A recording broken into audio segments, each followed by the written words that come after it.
Azərbaycan Respublikasının Əmək Məcəlləsinin 223-cü maddəsinə əsasən əmək mühafizəsi işinin təşkili və əmək mühafizəsi üzrə qanunvericiliyin tələblərinə əməl edilməsinə nəzarətin həyata keçirilməsi üçün iqtisadiyyatın bütün sahələrinin müəssisələrində işçilərin sayı 50 nəfərdən çox olduqda əmək mühafizəsi xidmətləri yaradılmalıdır.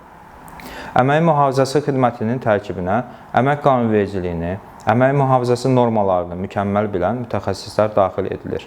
İşçilərin sayı 50 nəfərdən çox olan müəssisələrdə əmək mühafizəsi üzrə mühəndis vəzifəsi, işçilərin sayı 500 nəfərdən artıq olduqda isə müəssisə rəhbərinin və ya baş mühəndisin əmək mühafizəsi üzrə müavini vəzifəsi təsis edilir. 1000 nəfərdən çox olan işçinin çalışdığı müəssisələrdə sənaye sanitariya laboratoriyası təşkil olunur. Habelə əməyin gigiyenası üzrə həkim vəzifəsi təsis edilir. Əmək mühafizəsi xidməti mütəxəssisləri əmək mühafizəsi qaydalarına və normalarına əməl olunmasına nəzarət etmək, aşkara çıxarılmış pozuntuların aradan qaldırılması barədə vəzifəli şəxslərə icrası məcburi olan göstərişlər vermək, habelə əmək mühafizəsi haqqında qanunvericiliyi pozan şəxslərin intizam məsuliyyətinə cəlb edilməsi barədə işəgötürənlərə təqdimatlar vermək hüququna malikdir.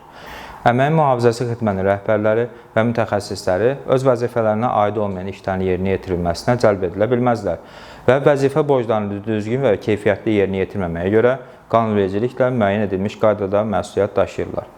İşəgötürən əmək mühafizəsi xidmətini yalnız əmək qanunvericiliyinə əməl olunmasına dövlət nəzarətini həyata keçirən orqanın razılığı ilə yenidən təşkil və ya ləğv edə bilər.